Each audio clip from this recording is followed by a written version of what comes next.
Good day, I'm Theodore Henry, and this is your JIS News for Thursday, August 2. Prime Minister Andrew Holness is urging Jamaicans to stand united to rid the nation of violence in all forms. These include harsh discipline of children, domestic violence, community conflicts, and expressions of violence in our music.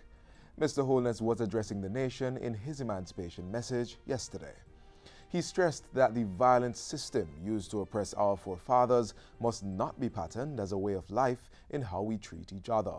Instead, the Prime Minister said the freedom won must evolve to a deeper respect for human rights and rejection of violence producers. Today, let us commit to emancipate our communities from the criminal gangs and dons that take away the freedom of our people and have them cowering under their beds in fear.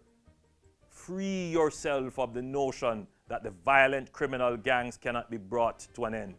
Resist them by using the trustworthy channels to provide information to the authorities. Leader of the opposition, Dr. Peter Phillips, also used his emancipation message to make a call for collective responsibility and action to maintain the gains of equal rights and justice.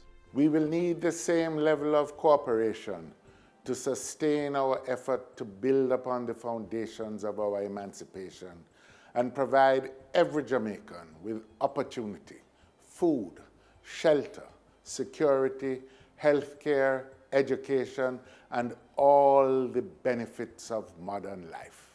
Enhanced security has been provided for all workers involved in extinguishing the residual smoke at the Riverton disposal site. Local Government Minister Desmond McKenzie says this has become necessary in the wake of threats issued against the workers. In a statement yesterday, he said the workers had been threatened by unscrupulous persons who have a tradition of setting fires at Riverton with the intent of profiting from extinguishing the blaze. We are going to be providing funding, one, for all landfills across the country to have adequate security starting immediately.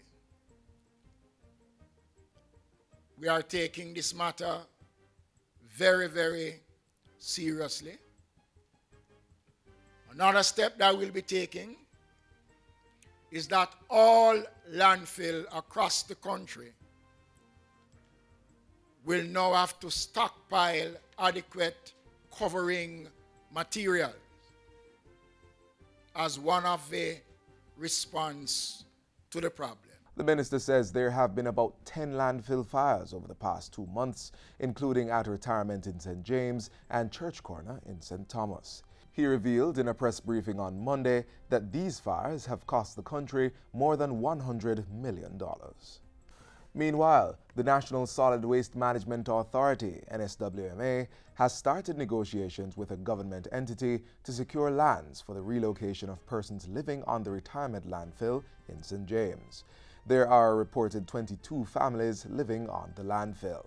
Local Government Minister Desmond McKenzie says all the fires at that landfill have occurred at the site where those families are living, highlighting the need for their removal.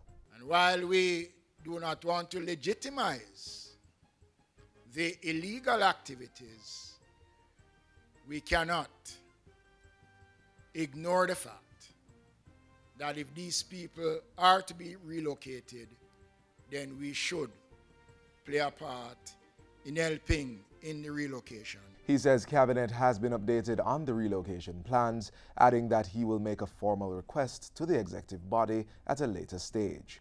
The NSWMA has had to spend more than $12 million to extinguish the 2 recent fires at the retirement landfill. Director of Public Prosecutions, Paula Llewellyn, is urging the heads of financial entities to implement systems that can protect their operations against the increase in white-collar crimes. The DPP was speaking at the Jamaica Bankers Association Anti-Fraud Seminar recently.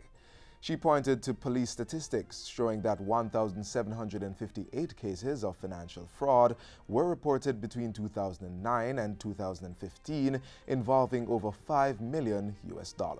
White-collar crimes like fraud, bribery, lottery scams, cyber crimes, identity theft, money laundering, and forgery are becoming more attractive to criminals, since they are often seen as less risky and more rewarding. Hundreds of Jamaicans will benefit from cataract surgery later this year thanks to the Chinese Bright Journey medical mission.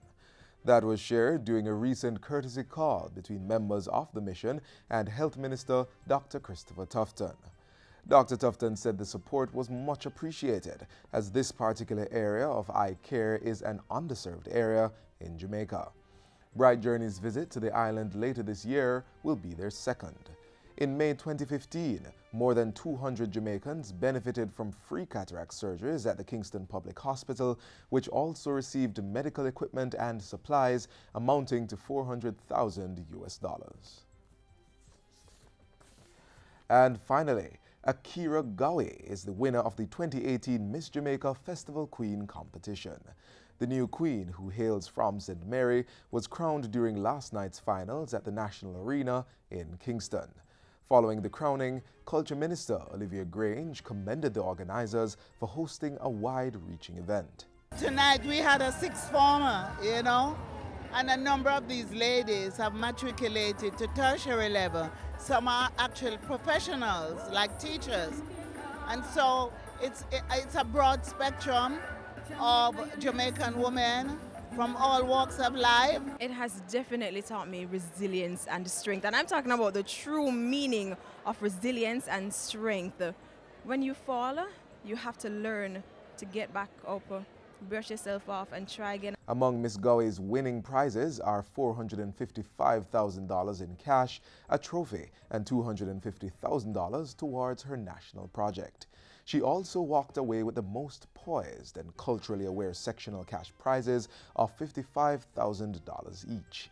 Miss Hanover, Shante Grant, and Miss St. James, Chrisanne Douglas, were the second and third place contestants. And that's it for JIS News Today. I'm Theodore Henry. Thanks for watching.